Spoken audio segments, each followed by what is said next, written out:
Olá, que a paz do Senhor encontre o seu coração neste momento.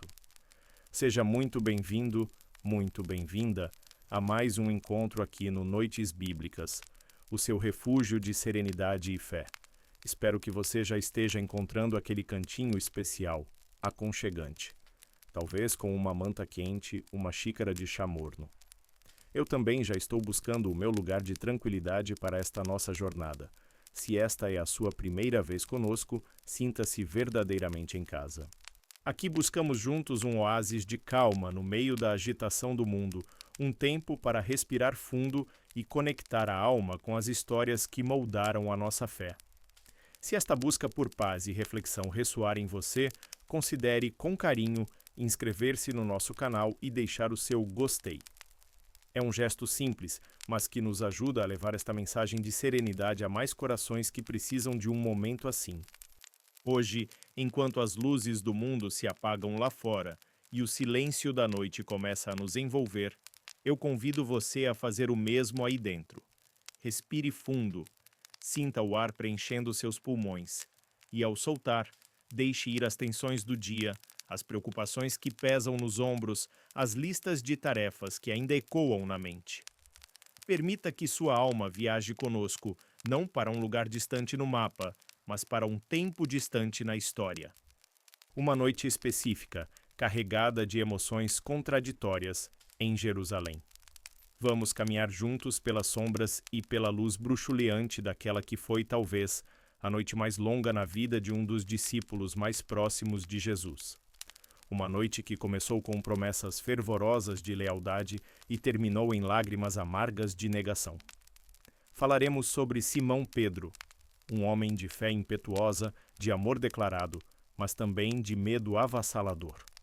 Exploraremos os corredores do seu coração naquela noite crucial, o amor que o fez seguir Jesus até o pátio do perigo, o medo que o fez negar conhecê-lo, o arrependimento que o quebrou e, finalmente, a misericórdia insondável que o restaurou.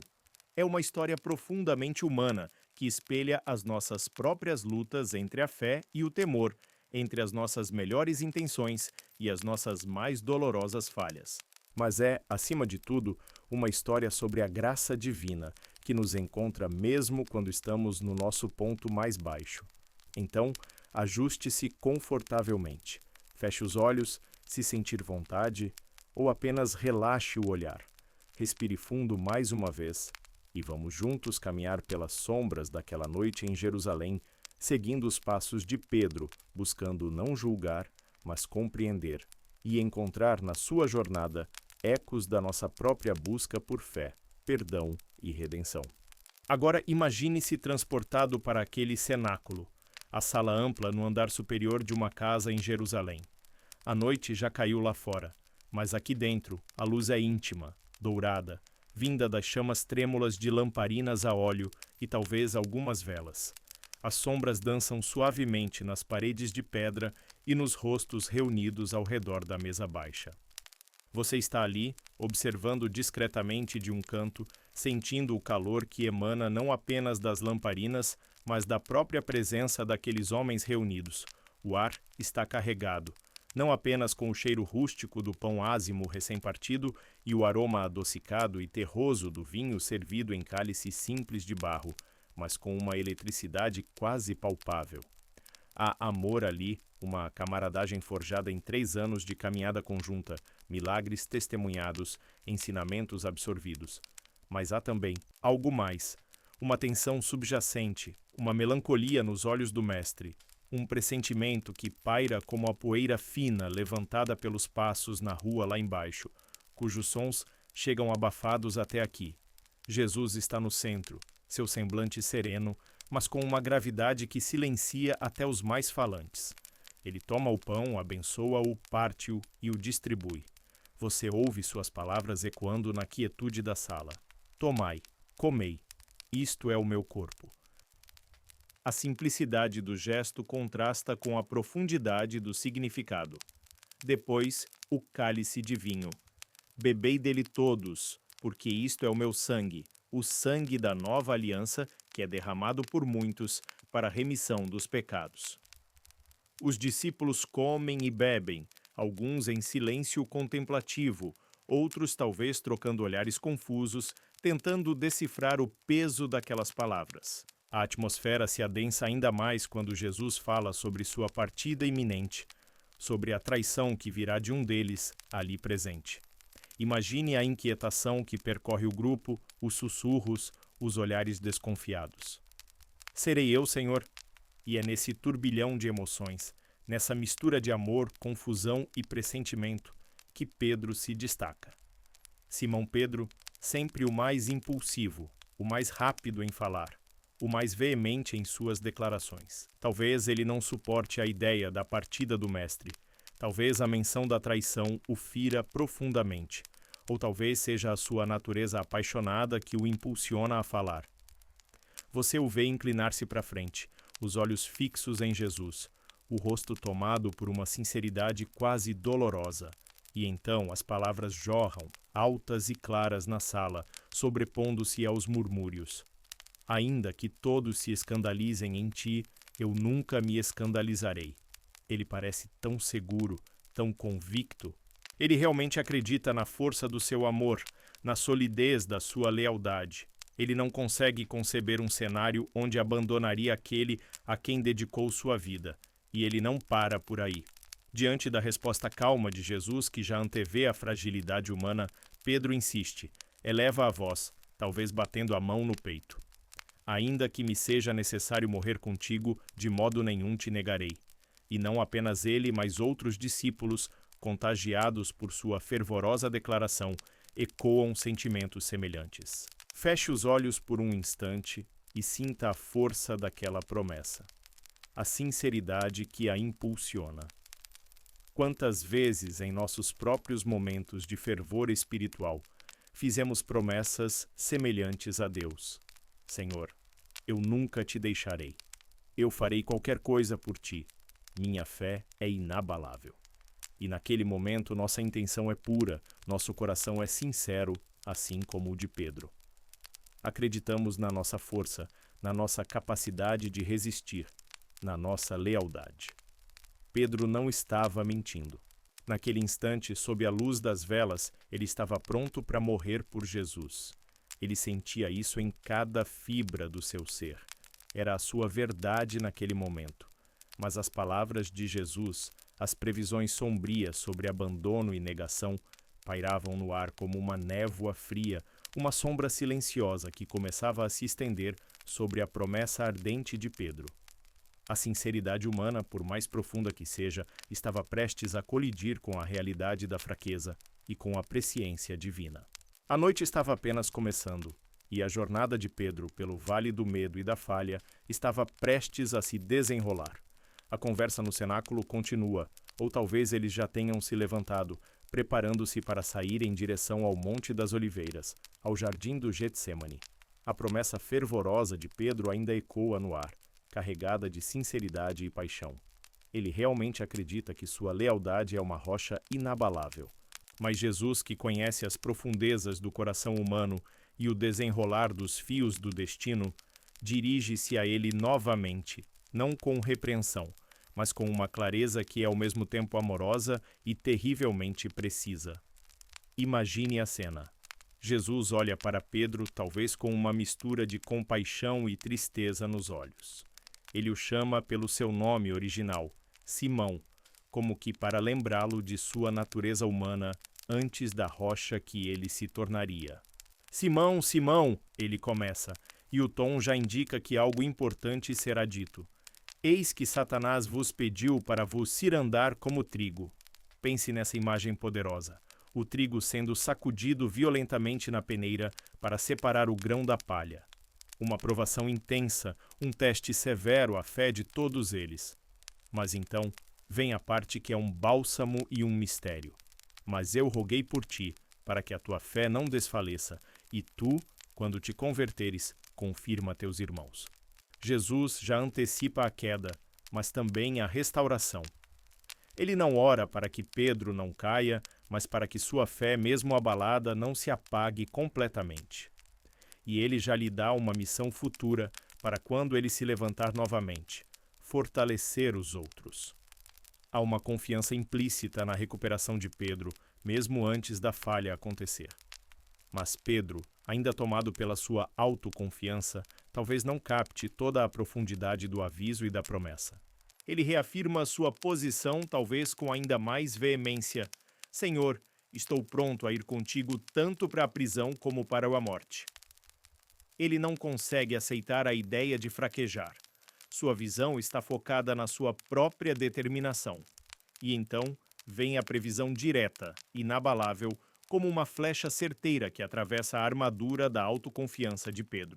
Jesus o olha nos olhos e diz com uma calma que torna as palavras ainda mais impactantes: Digo-te, Pedro, que não cantará hoje o galo antes que 3 vezes negues que me conheces. 3 vezes, antes que o galo cante, marcando o fim da noite e o início de um novo dia. A especificidade é brutal, não é uma possibilidade vaga, é uma certeza declarada. Imagine o choque no rosto de Pedro, a incredulidade, talvez um riso nervoso, uma tentativa de afastar a ideia absurda. Eu? Negar o Senhor? 3 vezes? Impossível.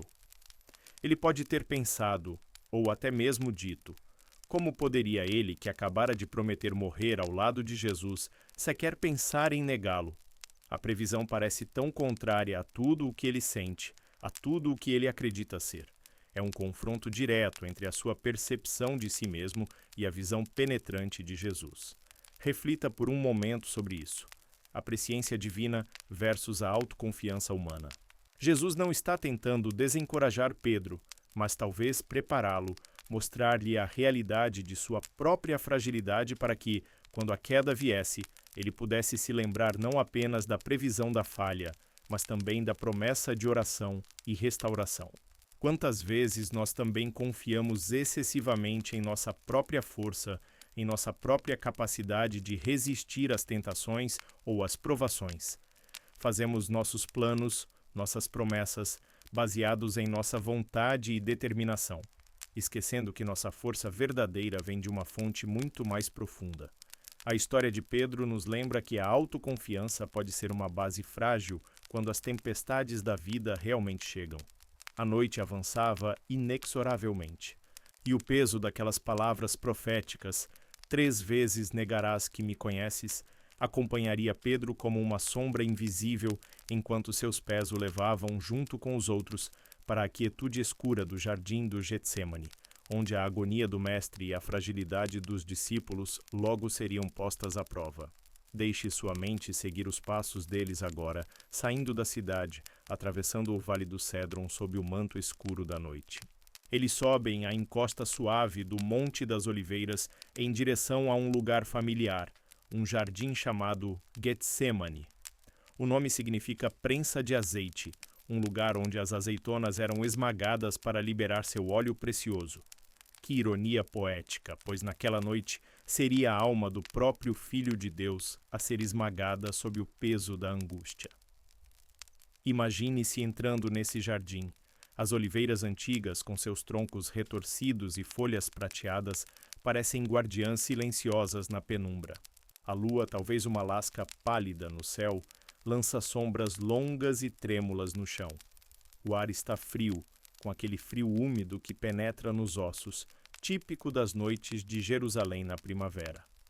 Sinta o cheiro da terra úmida sob seus pés, o perfume sutil das últimas flores da estação misturado ao aroma amadeirado das oliveiras. O silêncio aqui é diferente do silêncio do cenáculo. Lá era um silêncio carregado de palavras não ditas. Aqui é um silêncio pesado, expectante, quase opressor. Jesus se afasta um pouco, levando consigo Pedro, Tiago e João, o círculo mais íntimo. Ele pede aos outros que fiquem ali, vigiando. Mas mesmo para os 3 escolhidos, a instrução é clara e carregada de uma vulnerabilidade que raramente demonstrava.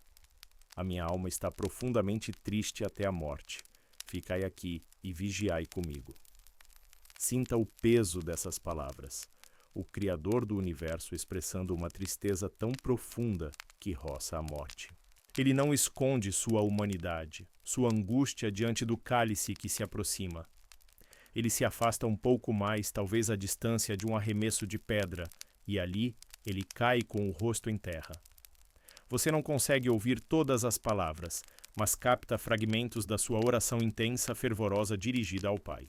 Uma luta entre a vontade divina e a natureza humana que recua diante do sofrimento inimaginável. Meu Pai, se possível, passe de mim este cálice. Todavia, não seja como eu quero, e sim como tu queres. Enquanto Jesus trava essa batalha espiritual solitária, o que acontece com Pedro e os outros dois? Aqueles que foram chamados para vigiar, para oferecer suporte silencioso com sua presença? Volte seu olhar para eles. Encontre-os ali sob as oliveiras, dormindo. Sim, dormindo. Vencidos pelo cansaço físico da longa noite, pela tensão emocional da ceia e talvez pela própria tristeza que, como um manto pesado, os envolveu. O espírito, como Jesus mesmo diria, estava pronto, mas a carne era fraca. A intenção de vigiar estava lá, mas o corpo cedeu. Imagine Jesus retornando após sua primeira oração, buscando talvez um mínimo de consolo humano e encontrando seus amigos mais próximos adormecidos. A decepção em sua voz é palpável, embora suave. Então, nem uma hora pudestes vigiar comigo? Vigiai e orai, para que não entreis em tentação. O espírito, na verdade, está pronto, mas a carne é fraca. Ele volta a orar a mesma súplica angustiada. E, ao retornar, encontra-os dormindo novamente, porque os seus olhos estavam pesados. Eles nem sabiam o que responder. Reflita sobre essa cena. A solidão de Jesus em sua hora de maior agonia. A dificuldade tão humana de permanecermos vigilantes e presentes nos momentos cruciais, seja na vida dos outros ou na nossa própria jornada espiritual. Quantas vezes nossas boas intenções de orar, de vigiar, de estar presente, são vencidas pelo cansaço, pela distração, pela nossa própria fraqueza? A sonolência de Pedro e dos outros não era malícia, mas era uma falha em compreender a magnitude do momento, uma incapacidade de compartilhar, mesmo que minimamente, o fardo do Mestre. Era um prenúncio da dispersão que viria, da dificuldade em permanecer firme quando a provação se intensificasse. Jesus os deixa dormir na terceira vez. A batalha no jardim estava chegando ao fim. A decisão estava tomada. A entrega estava selada na comunhão com o Pai. Mas o sono pesado dos discípulos seria abruptamente interrompido. O silêncio tenso do Getsêmani estava prestes a ser quebrado por sons que se aproximavam na escuridão. Sons de passos, de vozes, o brilho sinistro de tochas entre as árvores. O sono pesado dos discípulos é estilhaçado. O ar quieto do Getsêmani é subitamente invadido por uma cacofonia perturbadora.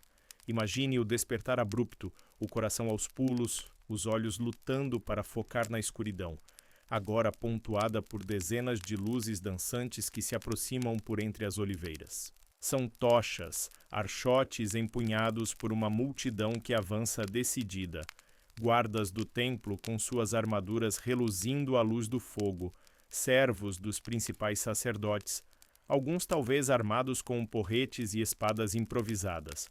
O barulho de vozes excitadas e o som de pés pisando galhos secos quebram a santidade do jardim. À frente deles, guiando o grupo sinistro, está uma figura conhecida. Judas, um dos 12, aquele que partilhou o pão e o vinho horas antes.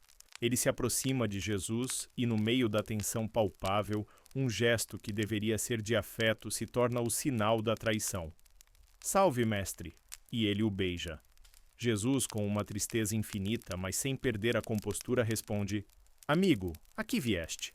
Ou, como outro evangelho relata, Judas, com um beijo, traz o Filho do Homem.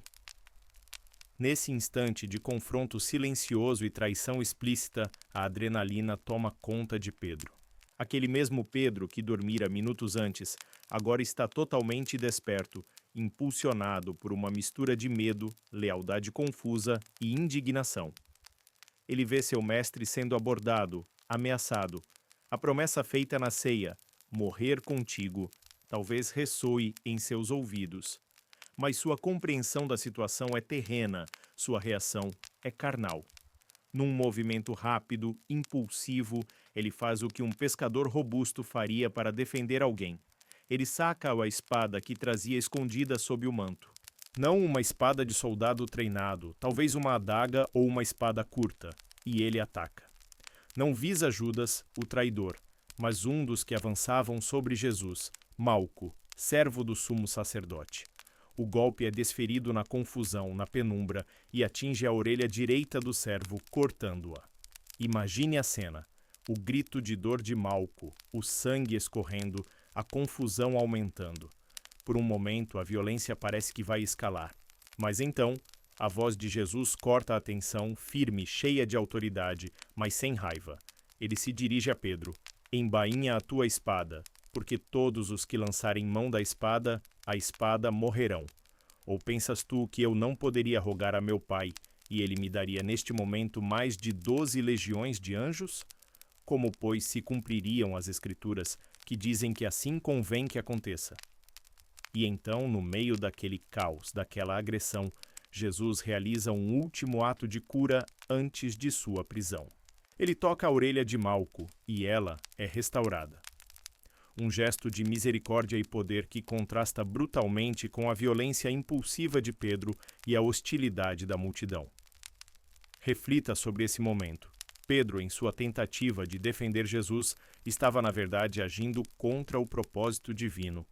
Ele ainda não compreendia que o reino de Jesus não seria estabelecido pela força das armas, que o cálice do sofrimento precisava ser bebido, que as Escrituras precisavam se cumprir. Sua lealdade era genuína, mas sua compreensão era limitada. Ele queria lutar uma batalha física, enquanto Jesus estava travando uma batalha espiritual de dimensões cósmicas. E veja a resposta de Jesus à agressão. Não condenação imediata a Pedro, mas correção e ensinamento. E cura para o ferido, mesmo sendo ele parte do grupo que viera prendê-lo. Que lição sobre como o reino de Deus opera, mesmo sob ataque. Após repreender Pedro e curar Malco, Jesus se volta para a multidão, questionando por que vieram prendê-lo como a um ladrão, com espadas e porretes, quando ele ensinava publicamente no templo todos os dias. Mas ele conclui: tudo isto, porém, aconteceu para que se cumprissem as Escrituras dos profetas. E então ele se entrega, sem resistência. Aquele que poderia chamar legiões de anjos permite que mãos humanas o prendam. Diante dessa rendição pacífica, o medo finalmente domina os discípulos. A coragem que tiveram ao lado do Mestre se esvai quando ele é subjugado. O texto bíblico é sucinto e doloroso.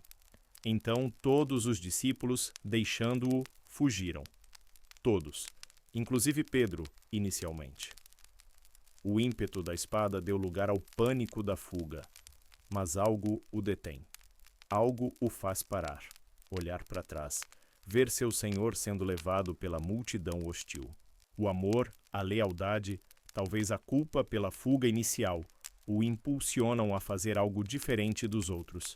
Ele não foge completamente, ele segue, mas segue à distância, oculto pelas sombras, dividido entre o desejo de estar perto e o medo paralisante das consequências. E esse seguir à distância o levará diretamente ao palco de sua maior provação, o pátio do sumo sacerdote. Deixe sua imaginação seguir Pedro agora, enquanto ele se esgueira pelas ruas escuras e silenciosas de Jerusalém, mantendo uma distância segura da multidão que leva Jesus. O coração dele deve estar batendo descompassado, uma mistura caótica de medo, adrenalina e uma lealdade teimosa que o impede de fugir completamente. Ele chega aos portões da residência do sumo sacerdote Caifás, um lugar imponente, centro do poder religioso judaico. Com cautela, talvez aproveitando a abertura dos portões para na entrada do grupo que prendera Jesus, Pedro consegue deslizar para dentro do pátio interno. É um espaço amplo, talvez pavimentado com pedras lisas e frias, cercado pelas paredes altas da casa. A noite está genuinamente fria. Sinto o ar gelado cortando o rosto, penetrando nas vestes. O tipo de frio que faz você encolher os ombros e buscar instintivamente por qualquer fonte de calor. E há uma fonte de calor ali. No centro do pátio, servos e guardas acenderam uma fogueira. As chamas altas estalam e dançam, lançando uma luz alaranjada e bruxuleante sobre os rostos reunidos ao redor, criando sombras longas e distorcidas que se projetam nas paredes circundantes. O cheiro acre da fumaça mistura-se ao ar frio da noite. É para lá que Pedro se dirige, quase que magneticamente. Ele precisa se aquecer, mas também, talvez, se misturar. Na multidão anônima ao redor do fogo, ele espera passar despercebido. Ele se senta entre os servos e oficiais, puxando o manto mais para perto, talvez abaixando um pouco a cabeça, tentando ouvir fragmentos do que está acontecendo lá dentro, onde Jesus está sendo interrogado. Imagine a cena. Pedro, o pescador da Galileia, agora um intruso silencioso no coração do território inimigo. Ele está fisicamente perto de Jesus novamente, mas emocionalmente.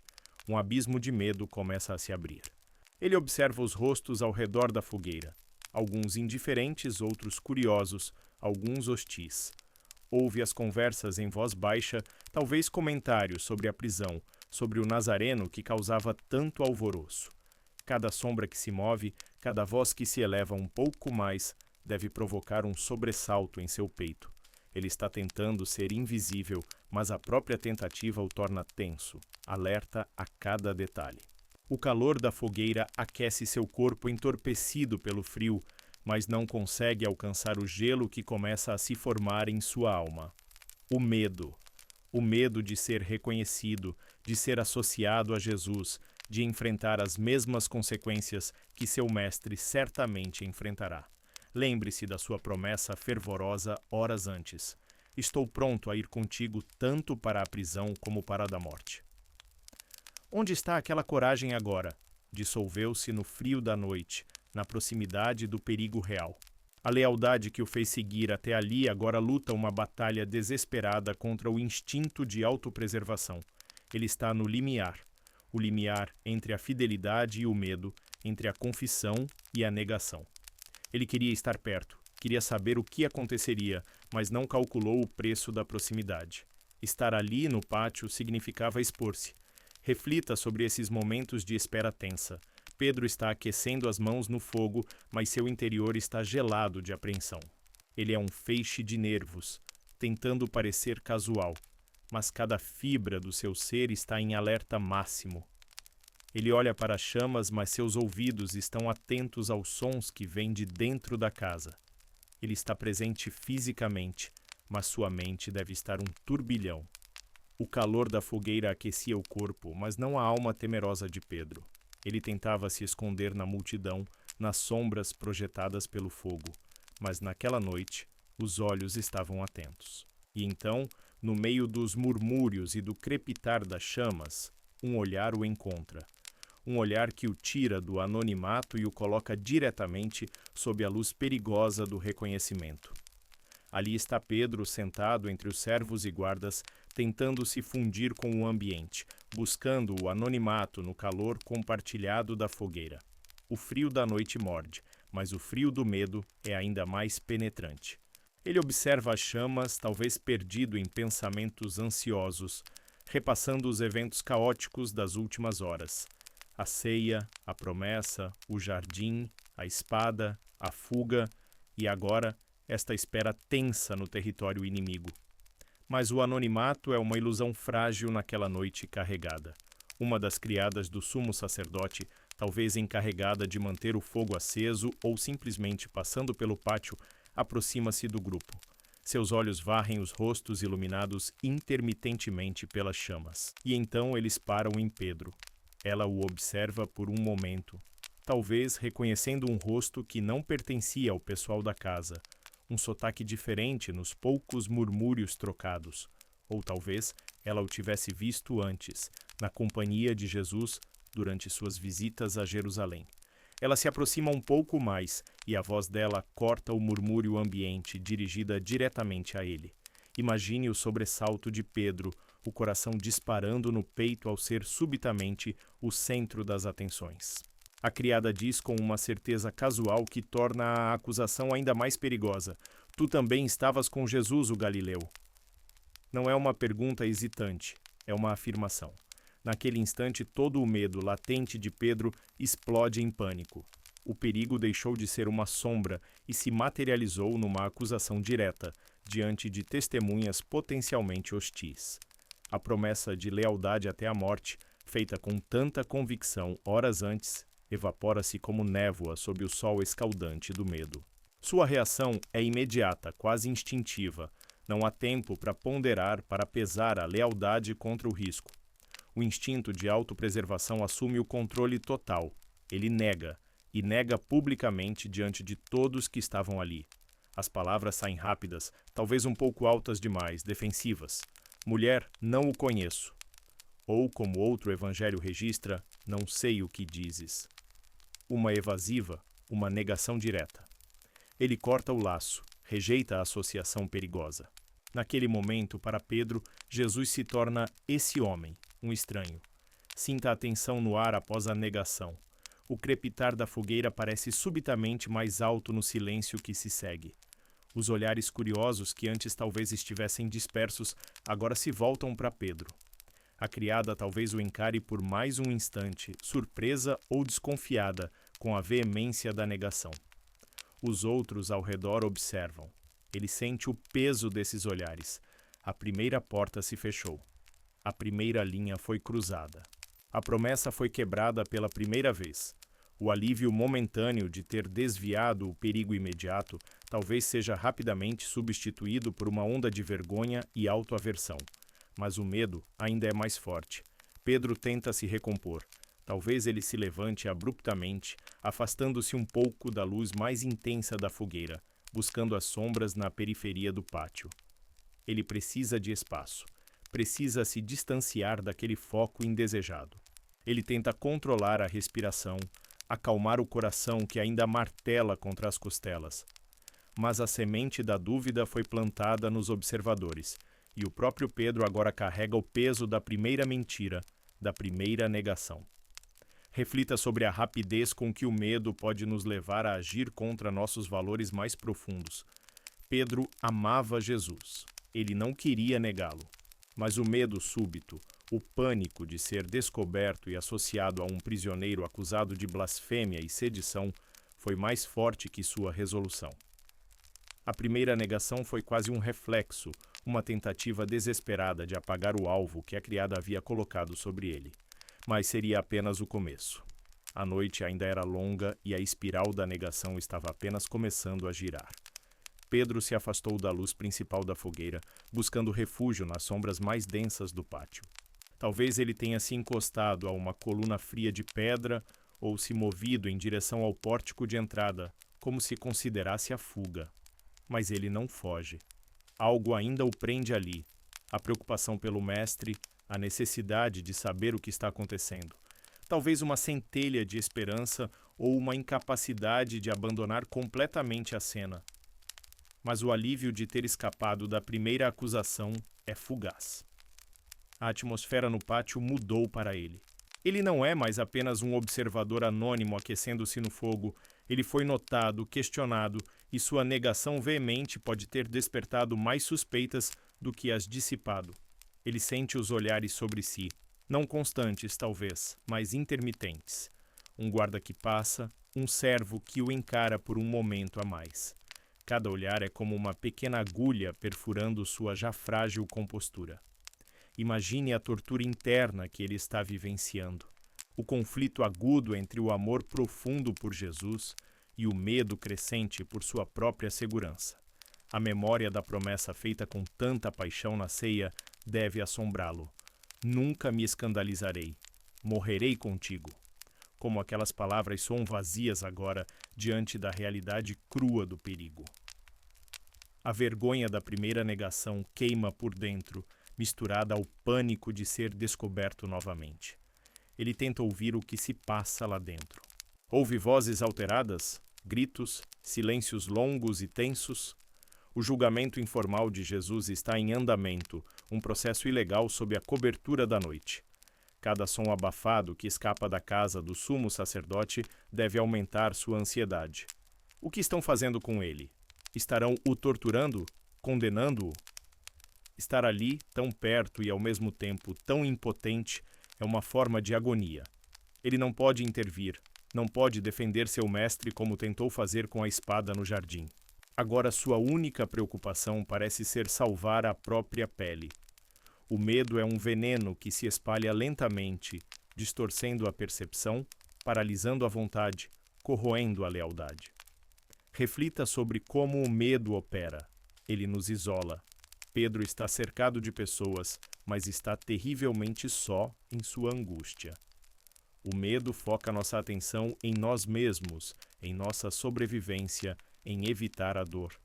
Ele pode nos fazer esquecer nossos compromissos mais sagrados, nossos amores mais profundos. Pedro não deixou de amar Jesus naquele momento, mas seu amor estava sendo sufocado pela névoa espessa do medo. Ele permanece nas sombras, um espectro de nervosismo e conflito. Talvez ele esfregue as mãos suadas no manto. Talvez seu olhar vagueie constantemente, verificando as saídas, avaliando os rostos ao redor. Ele está preso numa armadilha que ele mesmo ajudou a criar ao seguir Jesus até ali e depois tentar se esconder. O tempo se arrasta naquela tensão crescente. Cada minuto parece uma hora. A noite fria continua, implacável. Mas escapar dos olhares atentos naquele pátio confinado seria impossível. A primeira acusação o marcou, e era apenas uma questão de tempo até que outra pessoa o reconhecesse, talvez alguém mais seguro, mais insistente. A segunda onda do teste estava se formando, prestes a quebrar sobre ele. Pedro tentou se dissolver nas sombras, esperando que o momento de perigo tivesse passado, que a atenção se desviasse dele. Mas a semente da suspeita já havia sido plantada. Ele se moveu, talvez em direção à saída do pátio, perto do alpendre ou do portão, buscando uma posição menos exposta, mais próxima de uma possível rota de fuga. Mas não havia escapatória fácil. Outra pessoa o vê. Os evangelhos divergem ligeiramente sobre quem foi, talvez a mesma criada que o abordou primeiro, agora mais segura de seu reconhecimento, ou talvez outra pessoa, um homem que também estava ao redor da fogueira e ouviu a primeira interação. O ponto crucial é que a acusação retorna, desta vez talvez com mais convicção, e dirigida não apenas a Pedro, mas também aos que estavam por perto, como que buscando confirmação ou reforçando a suspeita. Imagine a cena. Pedro está perto da entrada, tentando parecer indiferente, quando ouve a voz novamente. Este também estava com Jesus, o Nazareno. A acusação ecoa no espaço confinado. Desta vez, não é apenas um confronto direto, mas uma declaração pública para o grupo. Os olhares se voltam novamente para ele, agora com mais intensidade, mais expectativa. O pânico de Pedro retorna, talvez ainda mais forte. A primeira negação não foi suficiente. A suspeita persiste. Ele precisa ser mais convincente, mais enfático. O medo o empurra para um nível mais profundo de negação. Se a simples palavra não bastou, talvez um juramento o fizesse. E então, as palavras saem, carregadas de uma força desesperada. E ele negou outra vez com juramento: não conheço tal homem. Pare e sinta o peso dessa adição, com juramento. Na cultura judaica, um juramento era algo extremamente sério, invocando o nome de Deus ou algo sagrado para atestar a veracidade de uma declaração. Fazer um juramento falso era uma ofensa grave. Pedro, em seu desespero para se dissociar de Jesus e do perigo que essa associação representava, recorre a essa medida extrema. Ele não apenas mente, mas jura por essa mentira. Que abismo se abriu em tão pouco tempo! O homem que horas antes jurava lealdade eterna, agora jura não conhecer aquele a quem prometeu seguir até a morte. O medo se intensificou a ponto de levá-lo a profanar algo sagrado para salvar a si mesmo. Imagine a expressão no rosto de Pedro ao proferir esse juramento. Talvez uma máscara de falsa indignação, uma tentativa de parecer ofendido pela acusação. Mas por dentro, a alma se contorce. Cada palavra da negação, cada sílaba do juramento falso é uma traição não apenas a Jesus, mas a si mesmo, aos seus próprios valores, à sua própria identidade como discípulo. Reflita sobre a escalada da negação. Começou com uma evasiva assustada e agora se tornou um juramento solene e falso. É assim que o pecado muitas vezes opera em nossas vidas. Uma pequena concessão ao medo ou à tentação pode levar a outra, e depois a outra, cada uma mais grave que a anterior, nos afastando cada vez mais da verdade e da integridade. Pedro está descendo uma ladeira escorregadia, impulsionado pelo medo. O juramento ecoa no pátio. Talvez um silêncio constrangedor se siga. Será que acreditaram nele? Ou será que a própria veemência da negação e o recurso ao juramento apenas aumentaram as suspeitas? Para Pedro, naquele momento, talvez não importasse. Ele só queria que o perigo se afastasse, que os olhares se desviassem. 2 vezes, 2 negações, 2 promessas quebradas. A noite parece interminável, um labirinto de medo e comprometimento moral. O frio lá fora não é nada comparado ao frio que deve estar tomando conta do coração de Pedro. Ele conseguiu por hora silenciar os acusadores novamente. Mas a que custo? E quanto tempo duraria essa trégua frágil antes que a terceira e última prova chegasse? Após o segundo juramento desesperado, uma trégua desconfortável parece se instalar para Pedro. Os olhares talvez se desviem, as conversas ao redor da fogueira retomem seu curso normal, mas para ele nada está normal. O pátio, antes um lugar de calor buscado, tornou-se uma câmara de tortura silenciosa. O evangelista Lucas nos diz que cerca de 1 hora se passou entre a segunda e a terceira negação. Imagine essa hora se arrastando minuto a minuto na fria madrugada de Jerusalém. Uma hora de espera tensa, de angústia silenciosa. O que acontece nesse intervalo? Pedro provavelmente permanece ali, talvez ainda nas sombras, talvez tendo retornado hesitantemente para perto do fogo, não pelo calor físico, que já não parece alcançar sua alma gelada, mas pela necessidade de não chamar mais atenção com um isolamento suspeito. Ele está preso naquele espaço, incapaz de ir embora, incapaz de se aproximar da verdade do que acontecia lá dentro. Seus ouvidos estão constantemente atentos. O que são aqueles sons abafados que vêm da casa de Caifás? São vozes alteradas? Acusações? O som de um golpe? Ele não sabe. A incerteza sobre o destino de Jesus é uma agonia adicional. Estarão o condenando? Machucando-o? Cada possibilidade deve torturar sua mente, mas a maior tortura talvez seja a interna. O peso esmagador das 2 negações, especialmente a segunda, selada com um juramento falso. Como ele pôde fazer aquilo? Onde estava a coragem, a lealdade que ele tão orgulhosamente proclamara? A lembrança das palavras de Jesus na ceia deve retornar com uma clareza dolorosa. Digo-te, Pedro, que não cantará hoje o galo antes que 3 vezes negues que me conheces. Naquele momento parecera impossível, absurdo. Agora 2 partes da profecia já se cumpriram terrivelmente. A terceira negação paira sobre ele como uma espada invisível, uma inevitabilidade assustadora. Será que ele luta contra isso? Será que, naquela hora de silêncio relativo, ele tenta reunir forças, reafirmar sua lealdade em seu coração, preparar-se para resistir caso seja confrontado novamente? Ou será que o medo já o paralisou completamente, deixando-o apenas esperando passivamente pelo próximo golpe? Sinta a angústia silenciosa de Pedro, o conflito interno que não pode ser expresso em palavras, a vergonha que queima, o medo que gela, a culpa que corrói. O frio da noite parece mais intenso agora, penetrando não apenas o corpo, mas a alma. A fogueira, antes um ponto de conforto, agora parece apenas iluminar sua miséria interior, suas falhas expostas. Reflita sobre esses momentos de silêncio em nossas próprias vidas, após termos falhado, após termos agido contra a nossa consciência ou nossos compromissos. São nesses momentos que nossa consciência mais nos confronta. Não há distrações externas, apenas o eco de nossas próprias palavras, a imagem de nossas próprias ações. É um tempo de dolorosa autoconsciência, onde as máscaras caem e somos forçados a encarar a verdade sobre nós mesmos.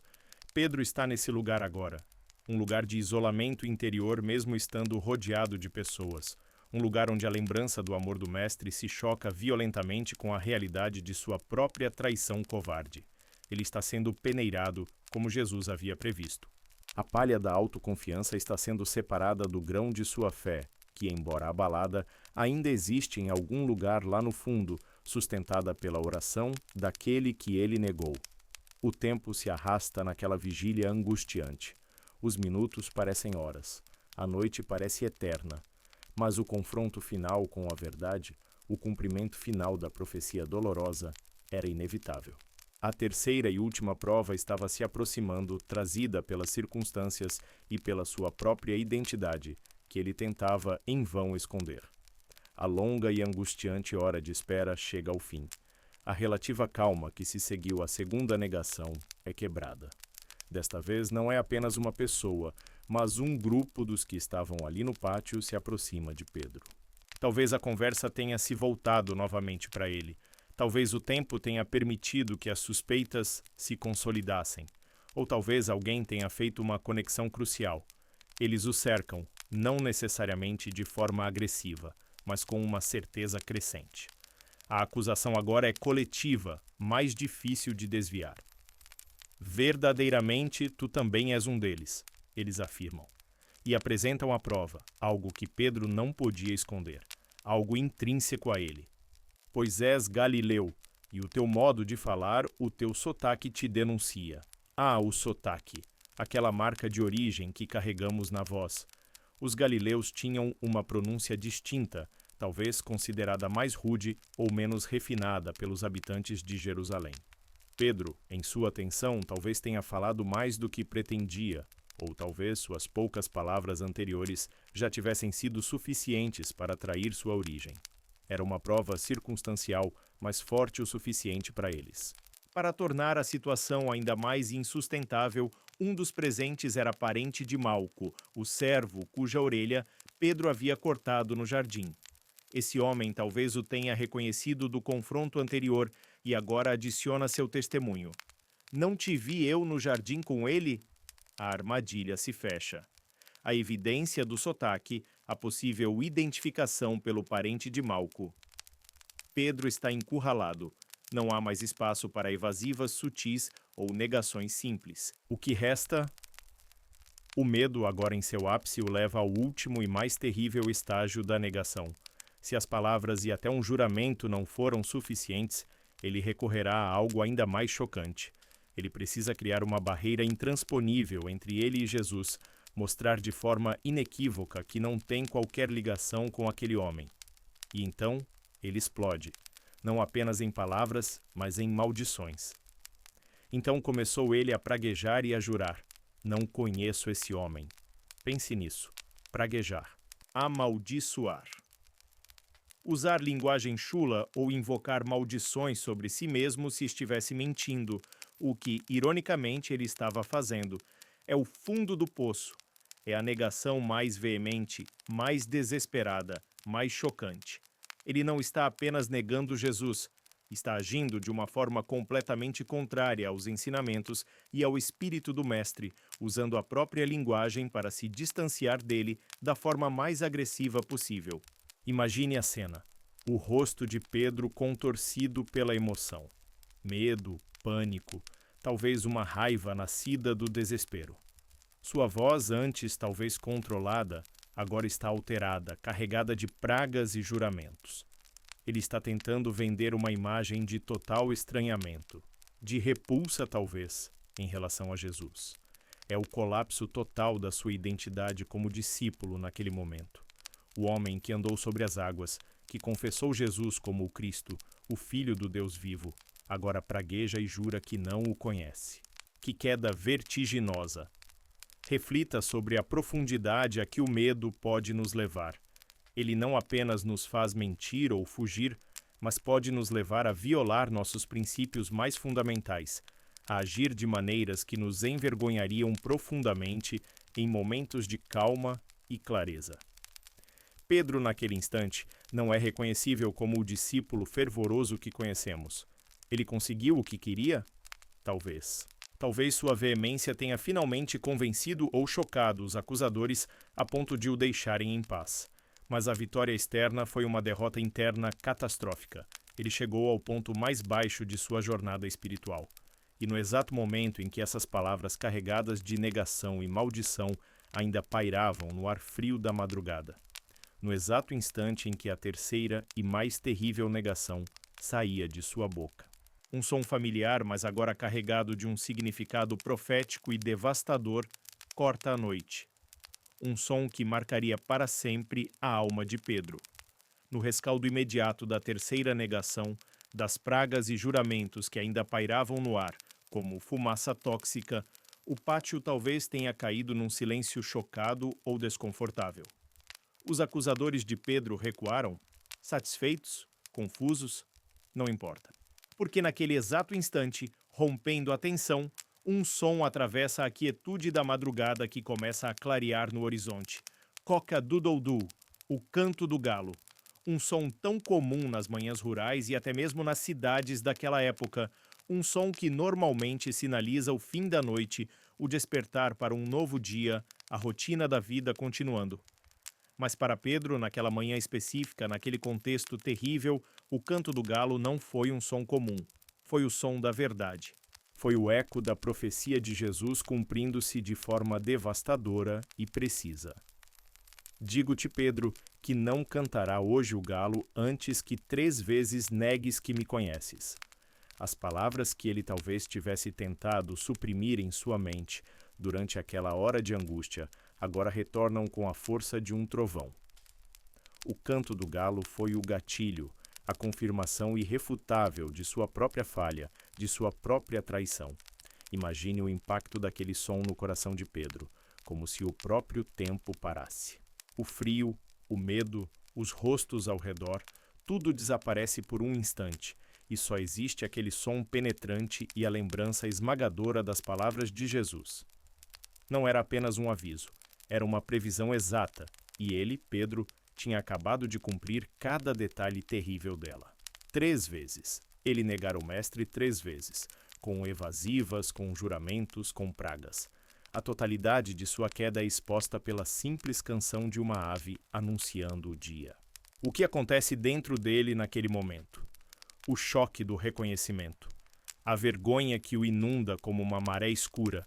A dor aguda da consciência de ter falhado tão miseravelmente com aquele que ele amava, com aquele que confiava nele. O canto do galo não foi uma condenação vinda de fora, mas um despertador interno. Despertou-o do torpor do medo, da névoa da autopreservação. Ele agora se via claramente não como o discípulo leal e corajoso que pensava ser, mas como o homem fraco e falho que Jesus, em sua presciência amorosa, já conhecia. O som cessa. O galo canta talvez mais uma vez à distância, e depois o silêncio retorna ao pátio. Mas é um silêncio diferente agora para Pedro. Não é mais o silêncio tenso da espera, mas o silêncio pesado e esmagador da culpa reconhecida, da verdade confrontada. Reflita sobre esses momentos de clareza dolorosa em nossas vidas. Aqueles momentos em que um evento, uma palavra, um símbolo aparentemente pequeno, de repente ilumina nossas falhas, nossas inconsistências, nossas próprias negações da verdade. São momentos de humildade forçada, onde as desculpas e racionalizações desmoronam e somos deixados face a face com a realidade de quem somos e do que fizemos. O canto do galo foi esse momento para Pedro, um som que dividiu sua noite em antes e depois.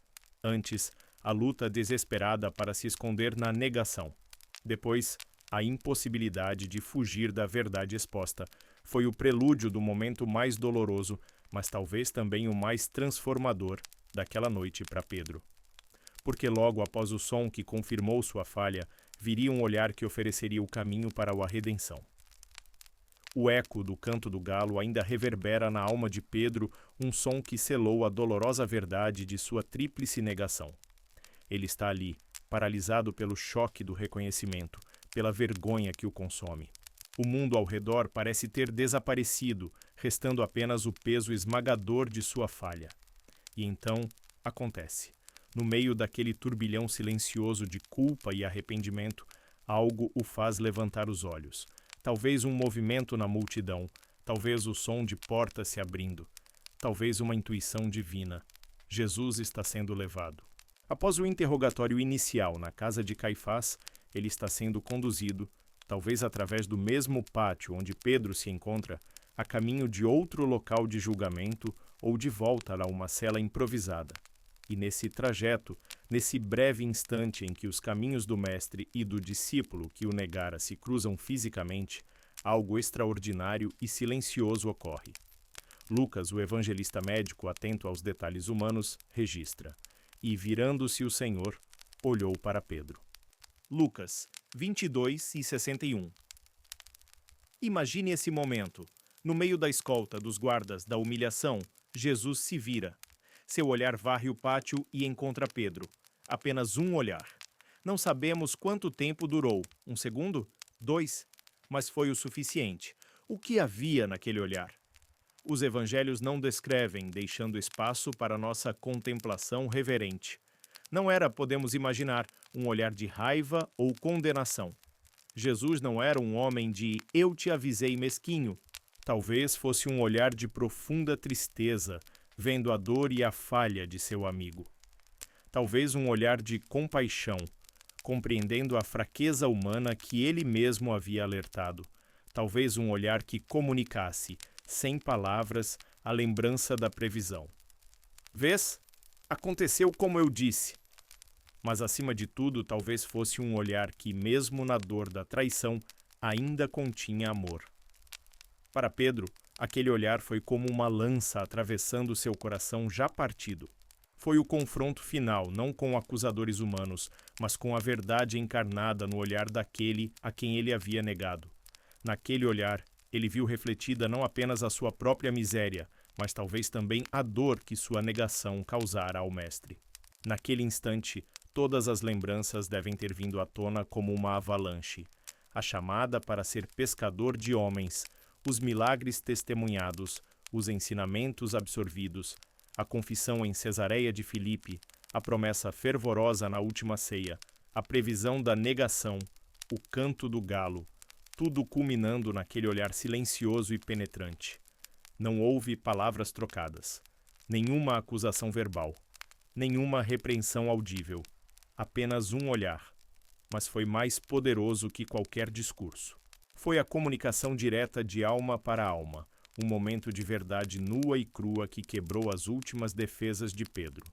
Reflita sobre o poder de um olhar, como um simples olhar pode transmitir mais do que 1000 palavras.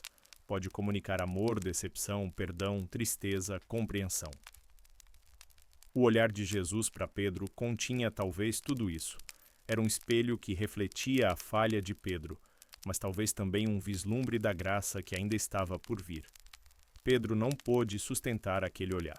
A dor, a vergonha, o arrependimento eram insuportáveis. Aquele olhar foi o catalisador final, o golpe de misericórdia que desfez completamente sua fachada e o levou ao ponto de ruptura. Aquele olhar foi tudo. A conexão visual, mesmo breve, reestabeleceu a ligação que Pedro tentara cortar com suas negações. E essa ligação, agora restaurada na dor da consciência, tornou impossível para ele permanecer ali. Ele não podia mais suportar a presença física no local de sua traição, sob o peso daquele olhar silencioso. Ele precisava fugir, não mais do perigo, mas de si mesmo. O olhar de Jesus foi a gota d'água, o catalisador que rompeu a represa do medo e da negação, liberando uma torrente de emoções há muito contidas. Pedro não consegue mais ficar ali. Aquele pátio, testemunha de sua vergonhosa queda, tornou-se insuportável. Ele precisa sair, fugir da cena de sua traição, fugir dos olhares, fugir do peso insustentável daquele confronto silencioso. Ele se vira abruptamente e sai dali. Não uma fuga calculada, mas uma corrida desesperada, tropeçando talvez nas próprias pernas, buscando a escuridão e a solidão das ruas de Jerusalém que começam a despertar lentamente com os primeiros sinais da aurora. Ele não sabe para onde vai, apenas precisa se afastar. Encontra um beco escuro, um canto afastado, um lugar onde ninguém possa vê-lo. E ali, finalmente sozinho, a comporta se rompe completamente. O texto bíblico é simples, mas carregado de uma dor profunda. E Pedro, saindo dali, chorou amargamente. Imagine esse choro. Não são lágrimas silenciosas de tristeza. É um choro amargo, convulsivo, que sacode todo o corpo. Um choro que vem das profundezas da alma, arrancado pela dor aguda do arrependimento, pela vergonha esmagadora, pela consciência devastadora de ter negado aquele que era tudo para ele. É o som de um coração se partindo. Cada negação, cada juramento, cada praga que ele proferiu deve retornar à sua mente, agora não mais como atos de autopreservação, mas como facas que ele mesmo cravou no coração de sua relação com Jesus. A imagem do olhar do Mestre, triste, talvez compassivo, mas inegavelmente ciente de sua falha, está gravada em sua memória, alimentando a torrente de lágrimas. Ele chora pela sua covardia, chora pela sua promessa quebrada, chora pela dor que causou a Jesus, chora pela sua própria fragilidade, pela distância entre o homem que ele queria ser e o homem que ele provou ser naquela noite. É um choro de desolação. Naquele momento, Pedro deve ter se sentido o pior dos homens, indigno de ser chamado discípulo, indigno do amor e da confiança que Jesus depositara nele. A sensação de ter falhado da maneira mais abjeta possível, no momento mais crucial, é um fardo quase insuportável. Mas há algo importante nesse choro amargo. Não é apenas remorso, a tristeza egoísta pelas consequências do erro, é arrependimento genuíno. É a dor profunda pelo próprio pecado, pela ofensa cometida contra Deus e contra o relacionamento com Jesus. É uma dor que não busca desculpas, mas reconhece a totalidade da falha. Reflita sobre a natureza purificadora das lágrimas de arrependimento. Elas lavam a alma, embora a dor seja intensa. São o reconhecimento da nossa necessidade de perdão, o primeiro passo na jornada de volta para a luz. O choro de Pedro, por mais amargo que fosse, era um sinal de que seu coração não estava completamente endurecido. O amor por Jesus, embora momentaneamente sufocado pelo medo, ainda estava vivo, e era esse amor que agora se manifestava na dor lancinante do arrependimento. As lágrimas lavavam o rosto de Pedro naquela madrugada fria, mas a mancha da negação parecia indelével em sua alma. O que fazer agora? Para onde ir? Haveria algum caminho de volta? Naquele momento de desespero e choro amargo, o futuro parecia incerto, talvez até sem esperança. A noite mais longa de Pedro ainda não havia terminado completamente, e as consequências de suas ações ainda ecoariam nos dias sombrios que estavam por vir. Vamos fazer uma pequena pausa na narrativa direta dos eventos daquela noite tumultuada. Deixemos Pedro por um instante em seu choro amargo, naquele canto escuro de Jerusalém, e voltemos nosso coração para uma reflexão mais profunda sobre o que acabamos de testemunhar. A queda de Pedro, tão dramática e dolorosa, nos convida a olhar para dentro de nós mesmos e a contemplar a natureza do medo e a realidade inescapável da nossa própria fragilidade humana.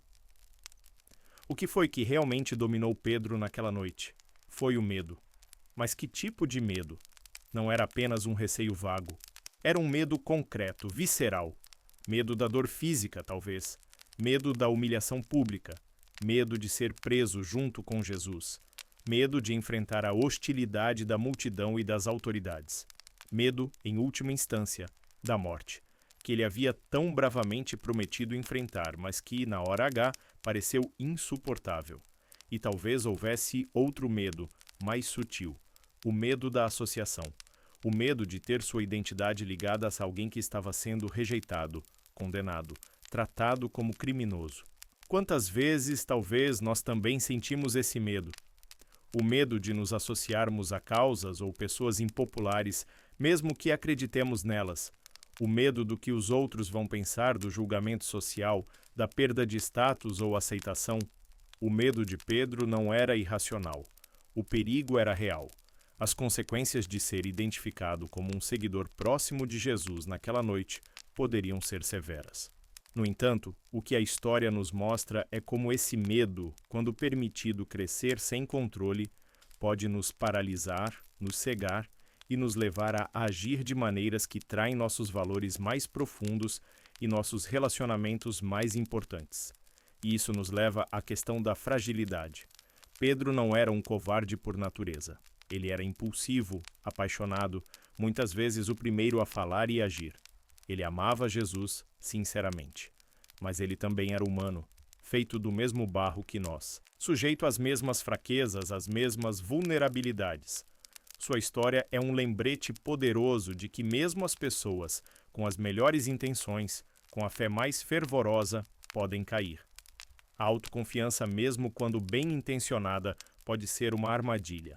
Pedro confiou demais em sua própria força, em sua própria capacidade de resistir. Ele subestimou o poder do medo e superestimou sua própria resolução. E nós, quantas vezes fazemos o mesmo?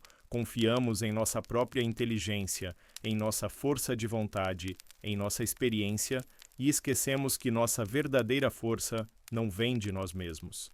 Esquecemos que somos criaturas frágeis, dependentes da graça e do poder de Deus para permanecermos firmes nas provações. A queda de Pedro não deve nos levar ao julgamento, mas à humildade. Ao olharmos para ele, vemos um espelho de nossa própria humanidade. Vemos nossa própria capacidade de prometer com sinceridade e falhar espetacularmente. Vemos nossa própria luta contra o medo em suas muitas formas. Reconhecer nossa própria vulnerabilidade não é um sinal de fraqueza, mas de sabedoria. É o primeiro passo para desenvolvermos uma dependência mais profunda de Deus. Quando entendemos que somos frágeis, que nossa força é limitada, somos mais propensos a buscar a força que vem do alto, a nos apoiarmos naquele que nunca falha. O medo paralisou Pedro naquela noite, mas, como veremos, sua história não terminou ali, no choro amargo.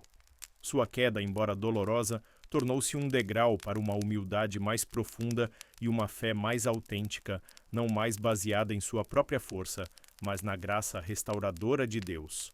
E isso nos leva a pensar na diferença crucial entre o caminho que Pedro tomou após a falha e o caminho escolhido por outro discípulo que também tropeçou naquela noite escura. O choro amargo de Pedro naquela solidão fria da madrugada era um sinal de um coração quebrado, mas não destruído. Era a dor do arrependimento genuíno, uma tristeza segundo Deus que, como o apóstolo Paulo escreveria mais tarde, opera para a salvação. Mas Pedro não foi o único discípulo a falhar terrivelmente naquela noite. Houve outro, Judas Iscariotes, o traidor. É inevitável e profundamente instrutivo contrastar a reação de Pedro após sua negação com a reação de Judas após sua traição. Ambos falharam com Jesus de maneiras devastadoras. Ambos sentiram o peso de suas ações, mas o resultado final de suas jornadas foi drasticamente diferente. Judas, ao ver que Jesus fora condenado, provavelmente na manhã seguinte após o julgamento perante o Sinédrio, também sentiu o peso do que fizera. O Evangelho de Mateus nos diz que ele foi tocado de remorso. Ele devolveu as 30 moedas de prata aos principais sacerdotes e anciãos, confessando: pequei, traindo sangue inocente. Ele reconheceu seu erro, sentiu a culpa, mas o que ele fez com esse remorso? Os líderes religiosos, frios e indiferentes, rejeitaram sua confissão. Que nos importa? Isso é contigo. Sem encontrar alívio ou caminho para a redenção ali, e talvez dominado por uma culpa e um desespero insuportáveis, Judas se retirou e foi enforcar-se. Seu remorso levou ao desespero e à autodestruição. Agora, olhe novamente para Pedro. Ele também pecou gravemente.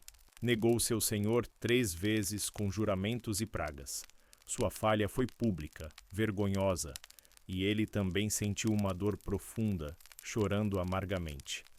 Mas seu choro não o levou ao desespero final. O que foi diferente?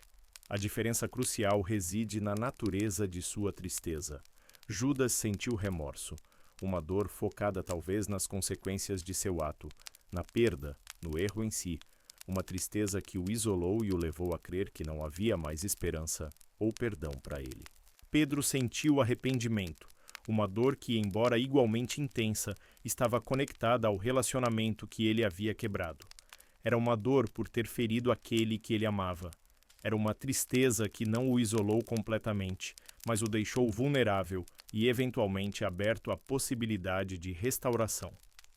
O olhar de Jesus, embora doloroso, talvez contivesse um elemento de conexão que Judas não experimentou ou não percebeu.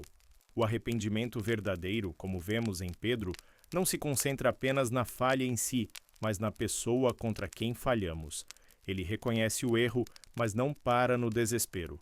Ele olha para além da falha, buscando a possibilidade de reconciliação, de perdão, de um novo começo, mesmo que pareça impossível no momento. Judas viu apenas seu pecado e a condenação. Pedro, mesmo em meio às lágrimas amargas, talvez tenha mantido em algum lugar profundo a lembrança da promessa de Jesus.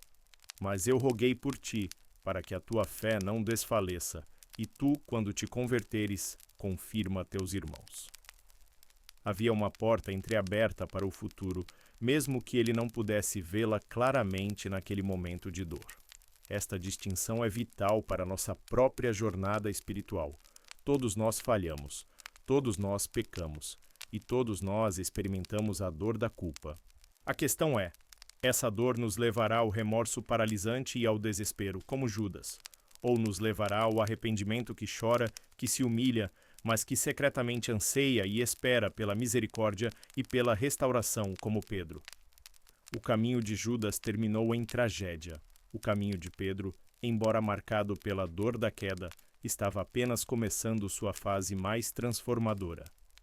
O choro amargo de Pedro, ao contrário do desespero silencioso de Judas, continha a semente frágil da esperança. Uma esperança que seria provada nas sombras da crucificação, mas que seria regada e floresceria plenamente com os eventos milagrosos que estavam por vir, após a escuridão daquela sexta-feira. Após o choro amargo na solidão da madrugada, o que aconteceu com Pedro? Os evangelhos não nos dão detalhes diretos de suas ações durante as horas terríveis que se seguiram. O julgamento perante Pilatos, a flagelação, o caminho doloroso até o Gólgota. Mas podemos imaginar, com base em sua dor e em seu medo ainda presente, que ele não estava na linha de frente. Enquanto Jesus carregava a cruz pelas ruas de Jerusalém, enquanto era pregado no madeiro, enquanto agonizava sob o sol do meio-dia, onde estaria Pedro?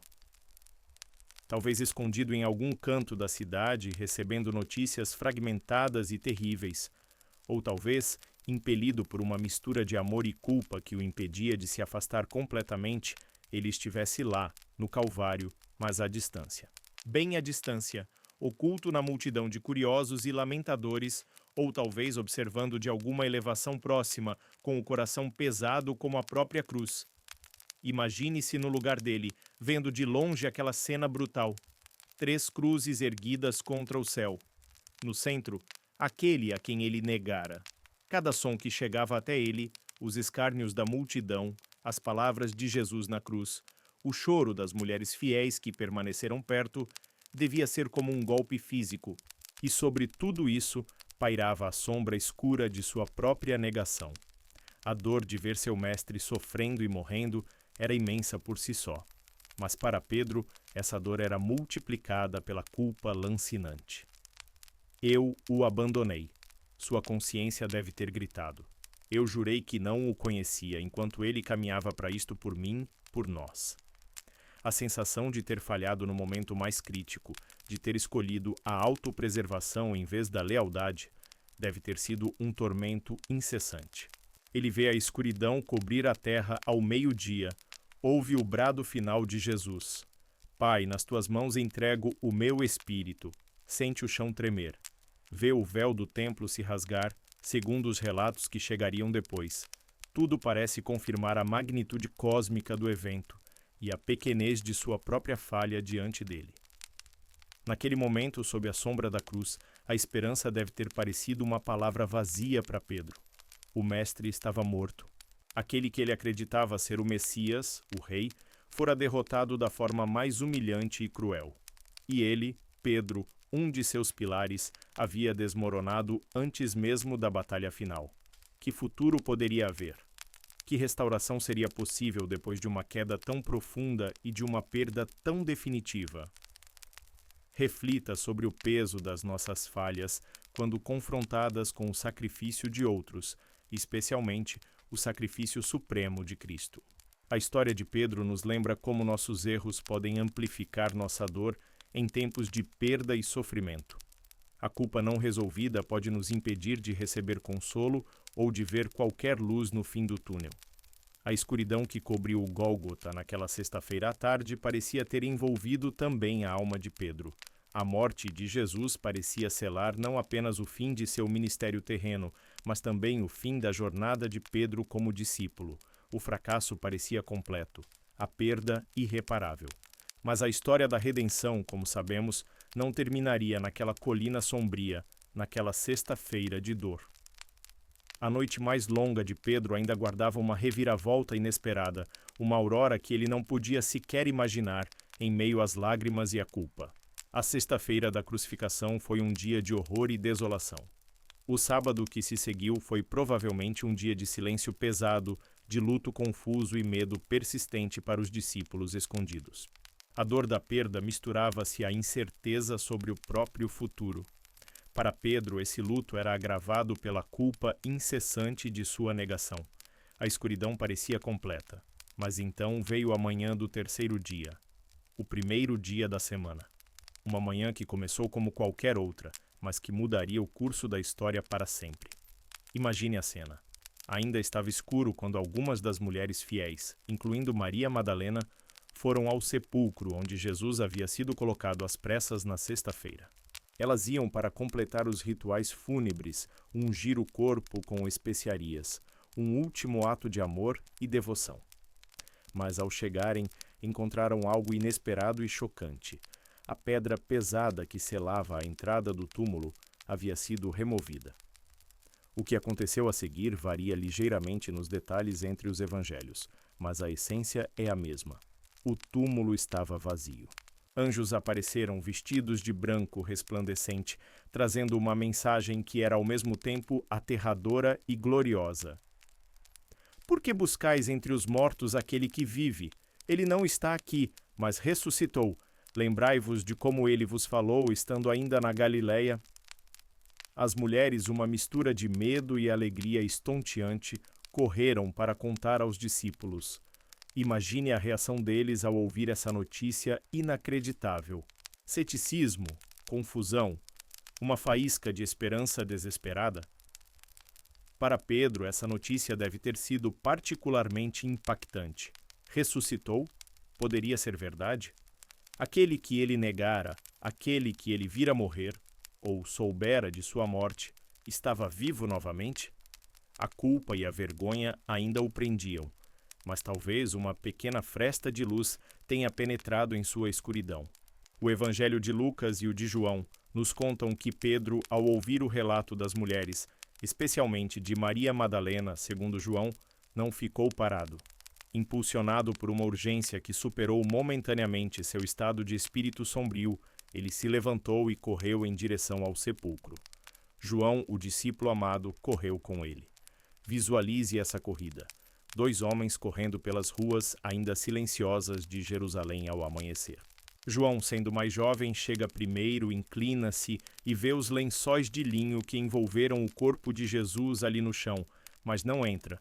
Então chega Pedro, talvez ofegante, o coração batendo forte, não apenas pela corrida, mas pela mistura de medo e esperança. Ele não hesita. Entra no túmulo. O que ele vê?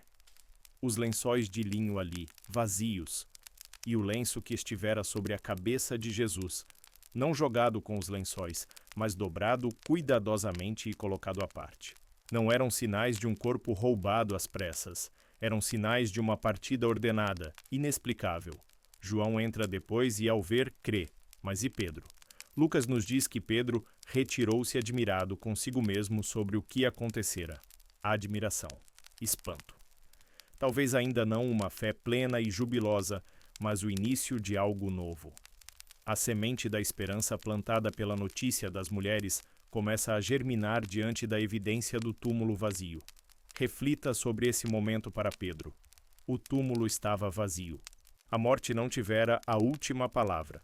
As palavras de Jesus sobre sua ressurreição, que antes pareciam incompreensíveis, agora começavam a fazer um sentido espantoso. Mas junto com a admiração, a pergunta deve ter ecoado em seu coração. Se Jesus estava vivo, o que isso significava para ele, Pedro, o negador? Haveria espaço para ele nesse novo começo milagroso? A alegria da ressurreição estaria disponível também para aquele que falhara tão terrivelmente? O túmulo vazio era a prova do poder de Deus sobre a morte, a confirmação da identidade divina de Jesus. Mas para Pedro, era também o início de uma nova fase em sua jornada pessoal, a jornada da culpa para a graça, da negação para a restauração. A esperança havia renascido, frágil, mas real. Restava saber como e quando ele encontraria novamente, face a face, o Senhor ressuscitado. Aquele domingo da ressurreição foi um dia de emoções avassaladoras para os discípulos. Do desespero do luto à incredulidade diante dos relatos, passando pela admiração no túmulo vazio, até os primeiros encontros reais com o Senhor ressuscitado. Jesus apareceu a Maria Madalena perto do sepulcro, aos 2 discípulos no caminho de Emaús e mais tarde naquele mesmo dia ao grupo reunido a portas trancadas, com exceção de Tomé. Imagine a atmosfera dessas aparições. O choque inicial, o medo confundido com alegria, a dificuldade em acreditar que era realmente ele, em carne e osso, mas glorificado. Jesus mostrando suas mãos e seu lado, comendo com eles, abrindo o entendimento deles para as Escrituras. Era a confirmação definitiva. Ele estava vivo. Mas e Pedro? Ele estava presente quando Jesus apareceu ao grupo reunido? Provavelmente sim. Ele viu o Mestre ressuscitado junto com os outros. Sentiu a paz que Jesus lhes deu. Paz seja convosco. Mas será que isso foi suficiente para curar a ferida profunda de sua negação? É aqui que a Escritura nos dá uma pista sutil, mas incrivelmente significativa. Antes mesmo da aparição ao grupo maior, algo aconteceu. Quando os 2 discípulos retornaram de Emaús, encontraram os 11 reunidos e estes os receberam com a notícia: o Senhor ressuscitou realmente e apareceu a Simão. Lucas 24:34. E o apóstolo Paulo, ao listar as testemunhas da ressurreição em sua carta aos Coríntios, menciona especificamente que Jesus foi visto por Cefas e depois pelos 12. Houve um encontro particular. Antes de se mostrar publicamente restaurando Pedro, Jesus o encontrou em particular. A Bíblia não nos dá os detalhes desse encontro. O que foi dito? Como foi? Não sabemos. Foi um momento íntimo, sagrado demais talvez para ser registrado em palavras, mas podemos imaginar. Jesus, em sua infinita graça e misericórdia, tomando a iniciativa de procurar aquele discípulo que o havia negado tão veementemente, não esperando que Pedro viesse a ele, esmagado pela culpa, mas indo ao encontro de Pedro em sua dor e vergonha. Como deve ter sido esse momento para Pedro? O alívio avassalador de ver o Senhor vivo, confirmando a esperança que nascera no túmulo vazio. Mas também a vergonha renovada ao estar face a face com aquele a quem negara.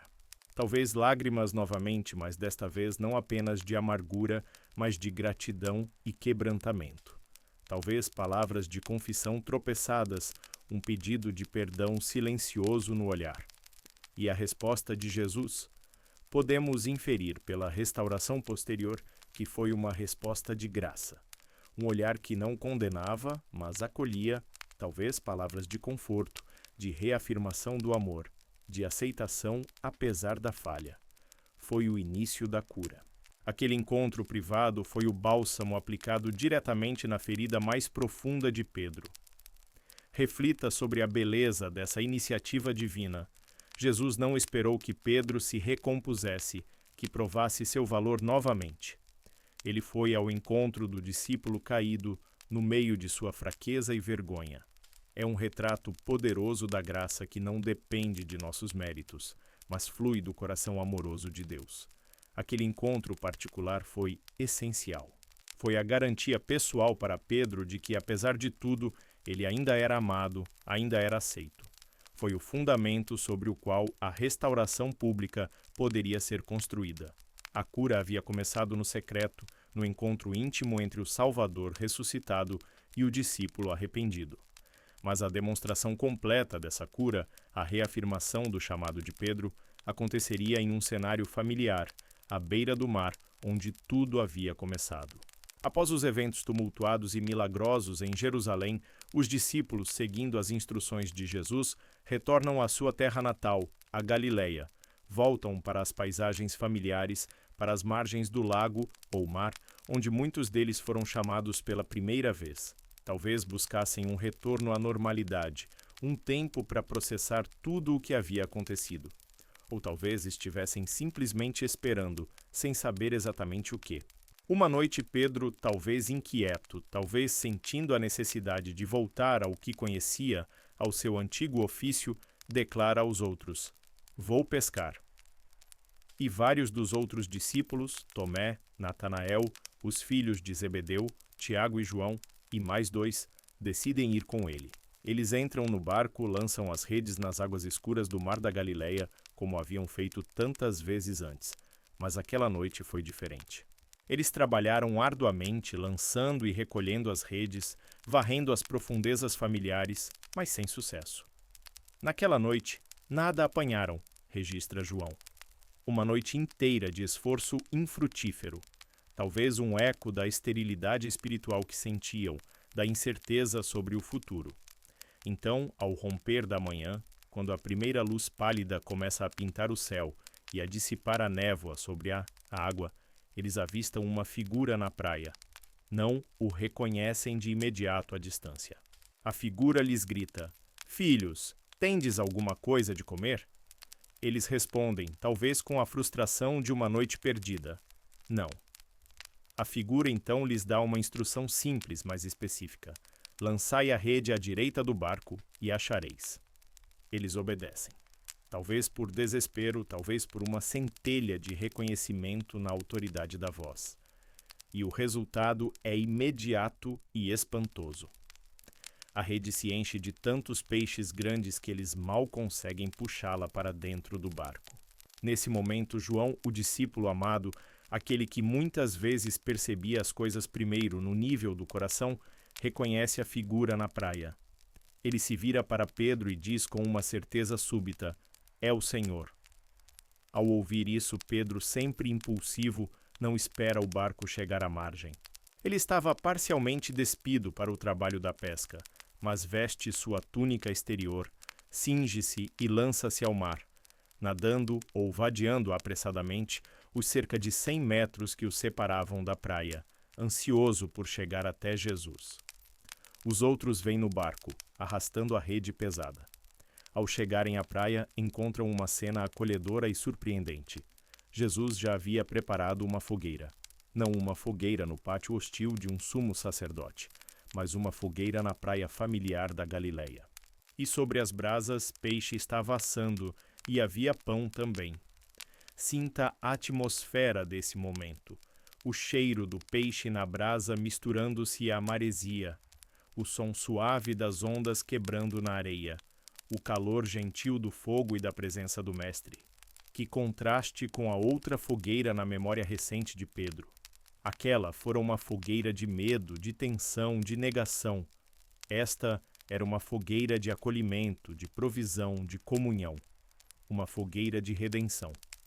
Jesus os convida: "Vinde, comei." Ele mesmo toma o pão e o peixe e lhes distribui. Nenhum dos discípulos ousa perguntar: "Quem és tu?", pois sabiam que era o Senhor. Comem juntos ali, na serenidade da manhã, um desjejum preparado pelo próprio Cristo ressuscitado. Reflita sobre o simbolismo dessa refeição, dessa fogueira. Jesus não apenas aparece a eles, mas serve-os, cuida de suas necessidades físicas após uma noite de trabalho infrutífero que ele transformou em abundância. É um gesto de amor prático, de cuidado pastoral. E para Pedro, especialmente, aquela fogueira na praia deve ter sido um bálsamo silencioso, uma contra-imagem curadora da fogueira da negação. O ambiente está preparado. A comunhão foi restabelecida na partilha do pão e do peixe. A tensão da noite de pesca deu lugar à paz da presença do Mestre.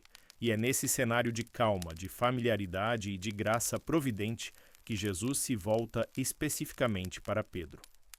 O momento da verdade, da confrontação amorosa e da restauração completa havia chegado. O desjejum na praia termina. Os discípulos estão saciados. não apenas de pão e peixe, mas da presença reconfortante do Senhor ressuscitado. O sol da manhã já se eleva um pouco mais no céu, banhando a cena com uma luz suave e dourada. Há uma quietude no ar, uma paz que contrasta fortemente com as turbulências recentes. É nesse momento de calma pós-refeição que Jesus se volta para Simão Pedro. Ele não o repreende publicamente pela negação. Ele não o humilha diante dos outros. Em vez disso, ele inicia um diálogo que é ao mesmo tempo simples, profundo e incrivelmente curador. Um diálogo que vai direto ao cerne da questão, o amor.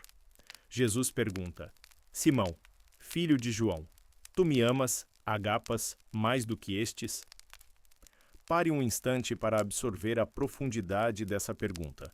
Jesus o chama de Simão, filho de João, seu nome antigo, talvez lembrando-o de sua natureza humana, mas também da intimidade da relação. E ele usa a palavra grega agapas, que se refere ao amor mais elevado, o amor sacrificial, incondicional, divino. O tipo de amor que Pedro talvez pensasse ter quando fez suas promessas na ceia. E a pergunta final: mais do que estes, mais do que estes outros discípulos, ou mais do que estas coisas, o barco, as redes, a vida antiga de pescador? Para Pedro, ouvir essa pergunta deve ter sido doloroso. A palavra ágapas talvez o lembrasse de quão longe ele ficou desse ideal em sua negação.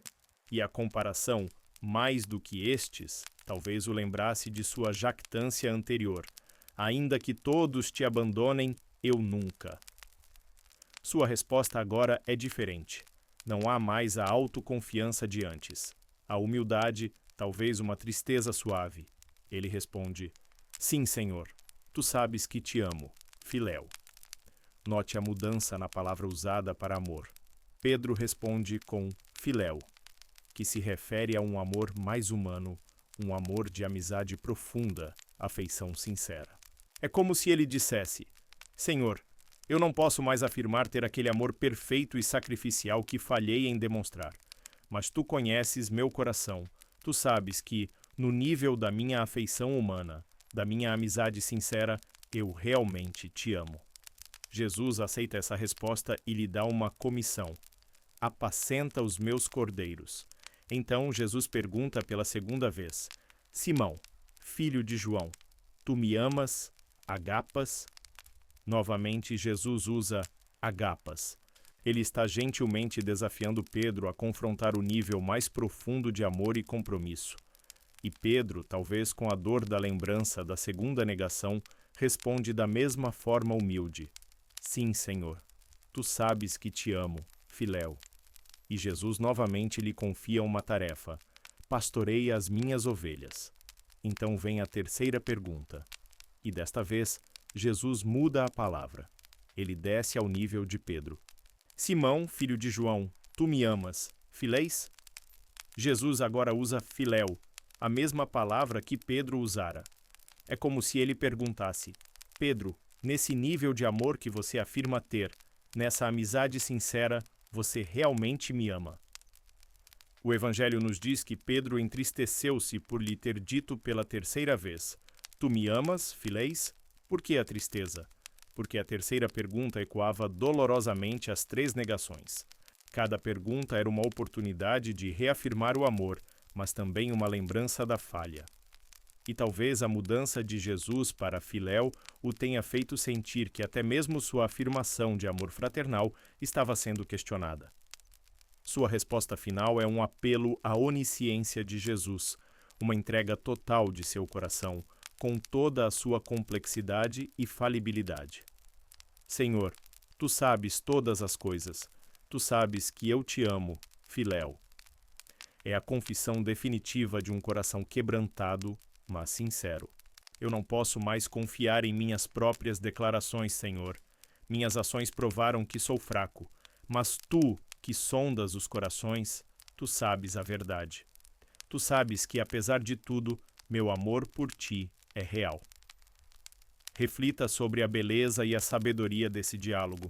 Jesus não ignorou a negação de Pedro. Ele a confrontou, não com acusação, mas com perguntas sobre o amor. 3 perguntas para curar as 3 negações. Ele permitiu que Pedro reafirmasse seu amor, não com a arrogância do passado, mas com a humildade do presente.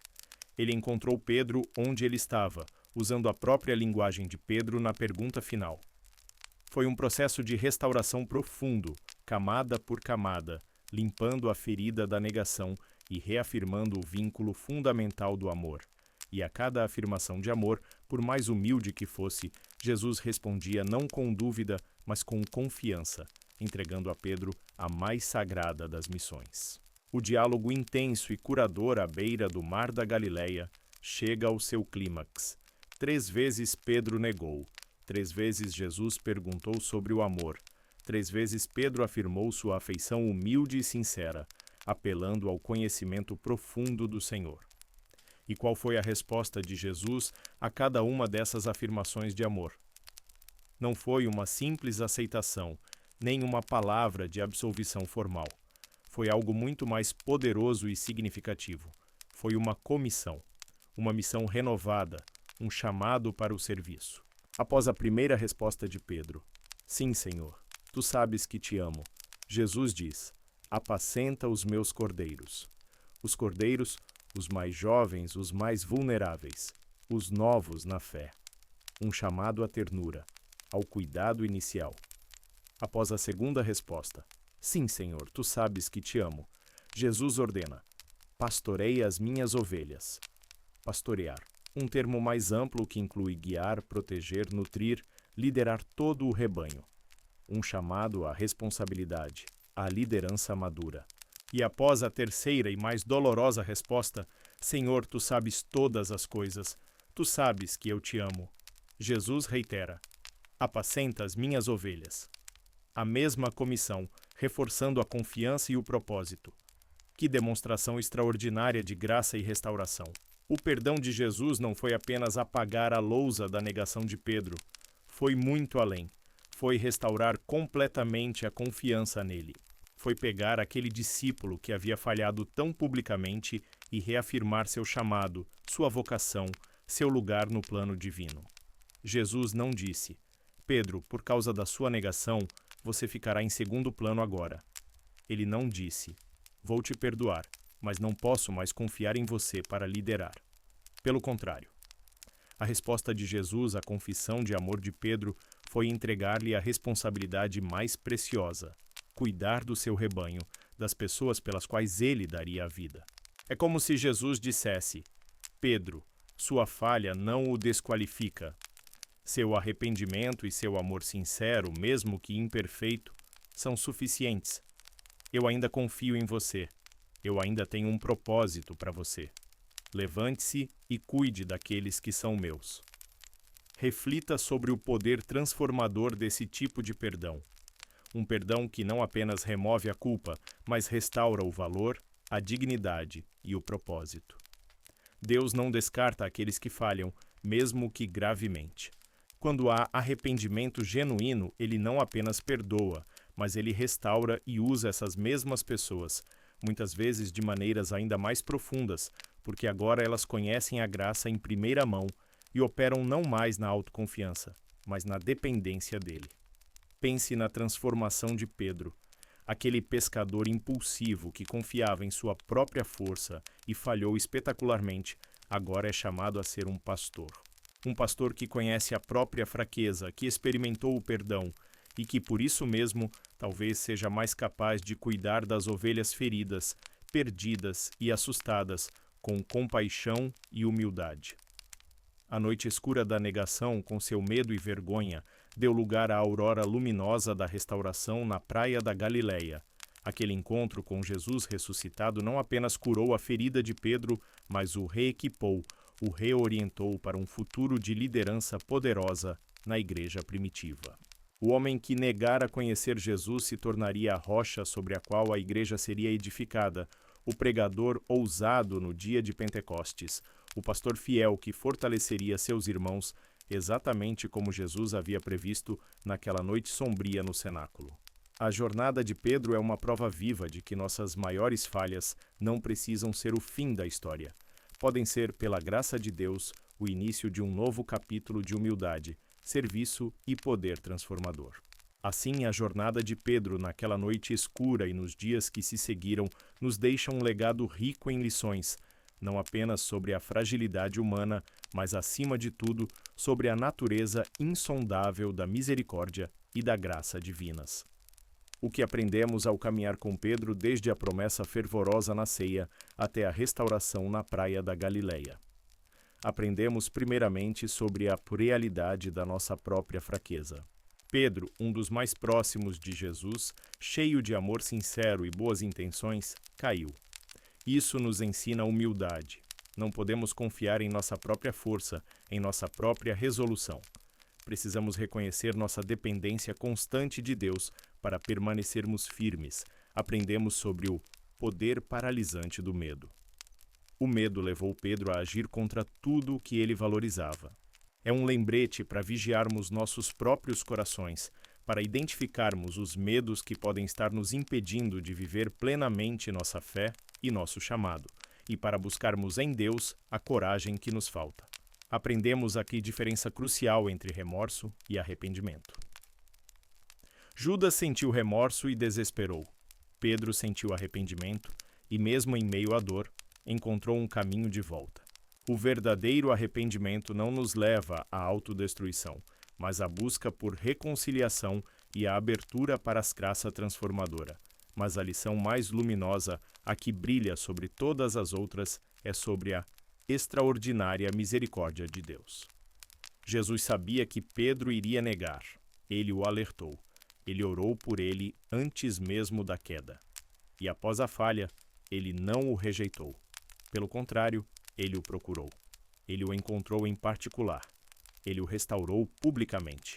Ele reafirmou seu chamado. Isso nos mostra um Deus cuja graça é maior que o nosso pecado. Um Deus que não desiste de nós, mesmo quando falhamos miseravelmente. Um Deus cujo perdão não apenas apaga o passado, mas abre um futuro cheio de propósito e esperança. A história de Pedro não é, em última análise, sobre a grandeza da sua falha, mas sobre a imensidão da graça que o encontrou ali. Aprendemos também sobre a importância da restauração. Jesus não apenas perdoou Pedro, ele o restaurou à comunhão e ao serviço. Ele não o deixou marcado pela sua falha, mas o reequipou para ser um líder ainda mais eficaz, agora temperado pela humildade e pela experiência da graça. Finalmente, a jornada de Pedro nos ensina que nossas falhas não precisam definir nosso futuro. A negação foi um capítulo terrível na vida de Pedro, mas não foi o último capítulo. Pela graça de Deus, sua maior falha tornou-se um testemunho poderoso de redenção e transformação. Ele se tornou a prova viva de que Deus pode usar vasos quebrados para sua glória. A história de Pedro, portanto, não é apenas um relato histórico, é um espelho para nossa própria alma e uma janela para o coração de Deus. Ela nos desafia à honestidade sobre nossas próprias fraquezas, nos conforta com a promessa da misericórdia divina e nos inspira a abraçar o caminho do arrependimento e da restauração, sabendo que, em Cristo, sempre há esperança para um novo começo. Enquanto refletimos sobre a jornada de Pedro, tão cheia de contrastes, de amor e medo, de queda e restauração, é impossível não nos vermos de alguma forma espelhados em sua história. Pois todos nós temos ou teremos nossas próprias noites escuras da alma, nossos próprios pátios de sumo sacerdote, onde nossa fé é testada, onde o medo ameaça nos silenciar ou nos fazer negar aquilo em que acreditamos. Talvez você, que me ouve agora neste refúgio de serenidade, esteja atravessando uma noite assim. Talvez você se sinta como Pedro após a negação, carregando o peso de uma falha, de palavras ditas ou não ditas, de ações ou omissões que o enchem de vergonha ou arrependimento. Talvez você tenha feito promessas a Deus que não conseguiu cumprir. Talvez o medo do futuro, medo da opinião alheia, medo de não ser suficiente, esteja paralisando você. Talvez suas negações não sejam tão dramáticas quanto as de Pedro, mas podem ser igualmente dolorosas. a negação de um chamado, a negação de uma oportunidade de demonstrar amor, a negação da verdade por conveniência, a negação da própria fé em momentos de dúvida ou provação. Se você se identifica de alguma forma com a luta de Pedro, quero que saiba que a história dele não foi registrada apenas como um aviso, mas principalmente como uma fonte de imensa esperança. A mesma misericórdia que encontrou Pedro em seu choro amargo está disponível para você agora. O mesmo olhar de Jesus, que não era de condenação, mas de compaixão e chamado ao arrependimento, está voltado para você.